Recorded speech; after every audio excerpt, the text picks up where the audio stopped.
నమస్తే, నేను Kavitha. Welcome to I dream.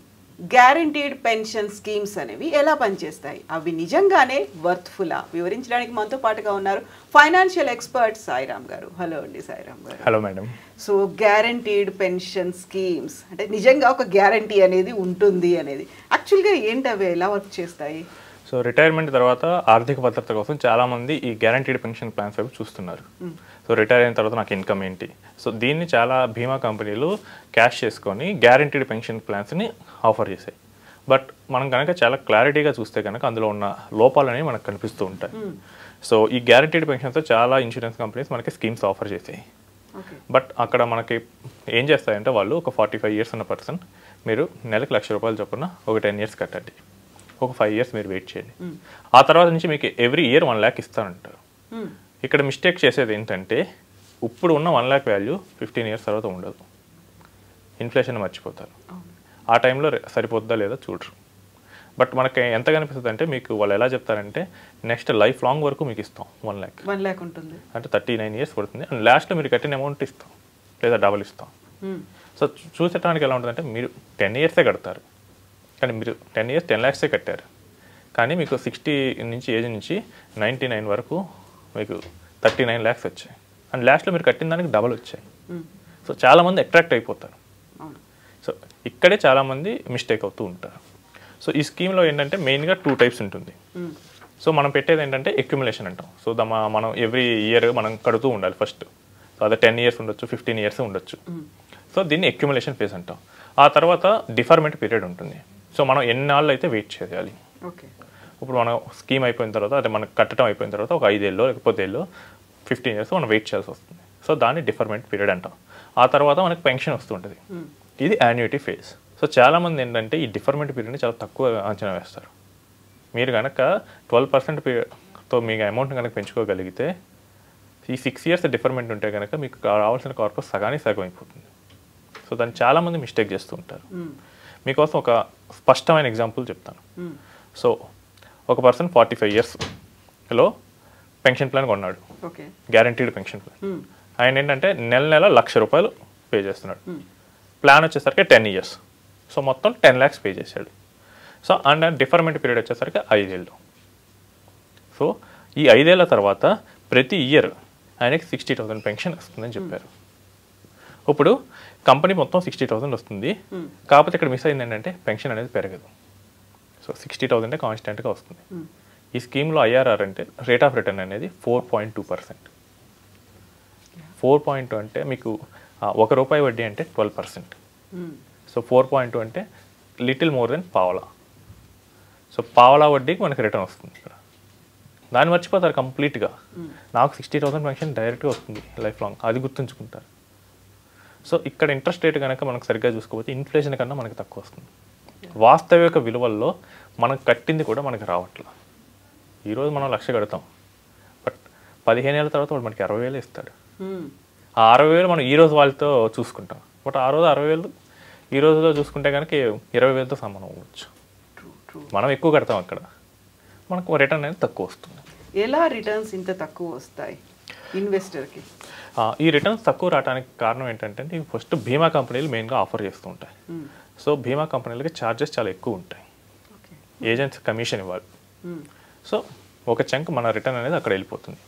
2 వాళ్ళ మెయింటెనెన్స్ ఫీజులు అనేది తీసుకుంటారు. ఇంకోటి ఏంటంటే ఈ డెవలప్డ్ కంట్రీస్లో యాన్యుటీ రేట్స్ అనేవి తక్కువ ఉంటాయి. యాన్యుటీ రేట్స్ అంటే పెన్షన్ రేట్స్, అవి 6%, 5%, 4% ఉంటాయి.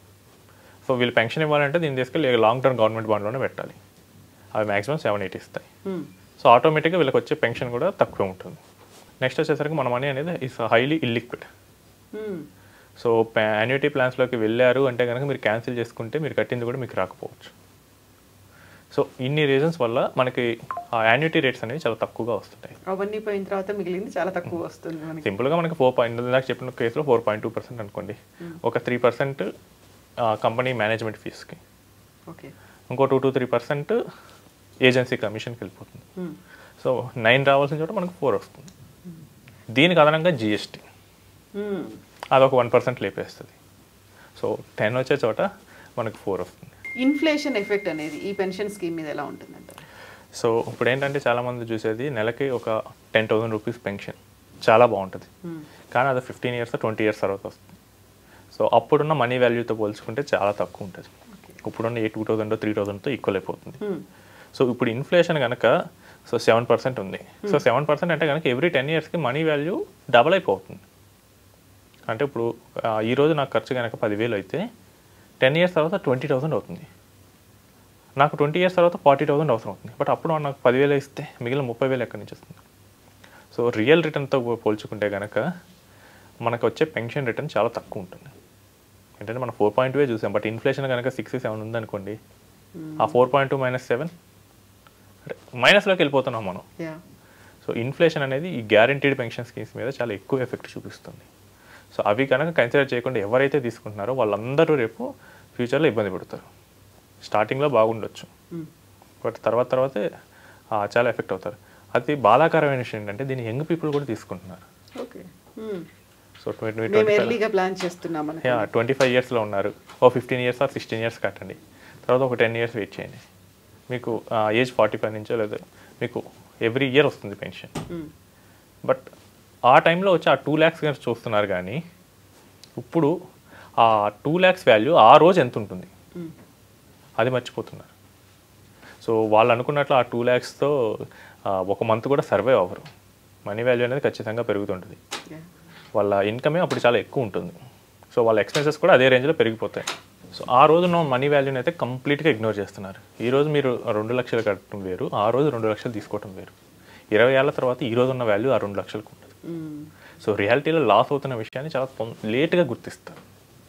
ఓకే, సో ఇప్పుడు పెన్షన్ సేఫ్టీ కోసం తీసుకోవాల్సినటువంటి స్కీమ్స్ ఏమున్నాయి, ఏం సజెస్ట్ చేస్తారు? సో మనం ఇంతకుముందు డిస్కస్ చేసినట్టు ఎన్పిఎస్లో పెట్టచ్చు.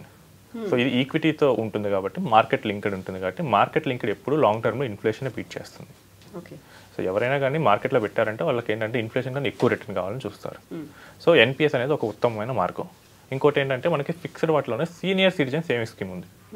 ఇది ఇన్ఫ్లేషన్ కన్నా 1 or 2% ఎక్కువ ఇస్తుంది. సో కరెంట్ రేట్ వచ్చేసరికి 8.2 ఉంది. సో ఇందులో పెట్టేసి క్వార్టర్లీ పెన్షన్ తీసుకోవచ్చు, లేదా మంత్లీ తీసుకోవచ్చు, లేదా ఎల్ఐసిలో వయా వంధన్ యోజన అనే స్కీమ్ ఉంది. సో అది కూడా కాకపోతే అది టెంపరీ, అది మనకు ఎక్కువ ఇస్తుంది. నెక్స్ట్ పోస్ట్ ఆఫీస్లో పిఓఎంఐఎస్ స్కీమ్ ఉంటుంది, మంత్లీ ఇన్కమ్ స్కీమ్. సో వీటిలో కూడా మనం వెళ్ళొచ్చు. ఇవేంటంటే ఈ గ్యారంటీడ్ స్కీమ్స్ కన్నా కొంచెం ఎక్కువ రిటర్న్ అనేది ఇస్తాయి. సో వీటిలో వచ్చేసరికి మనకి ఒక 7 to 9% వరకు ఐఆర్ఆర్ అనేది తీసుకోవచ్చు.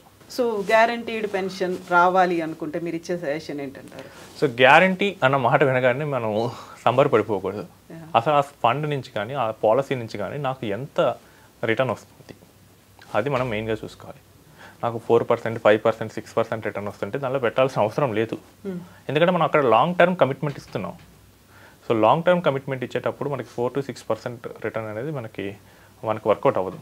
మన మనీ అనేది వాస్తవిక వాల్యూతో పోలిస్తే ఇంకా తక్కువ పెరుగుతుంటుంది. సో గ్యారంటీ అనగానే చూసి సంబరపడిపోకుండా రిటర్న్ అనేది చూసుకోండి. అంటే చాలామంది బీమా కంపెనీలు ఏం చేస్తాయంటే వీటిని లైఫ్ ఇన్సూరెన్స్తో ఇస్తూ ఉంటాయి.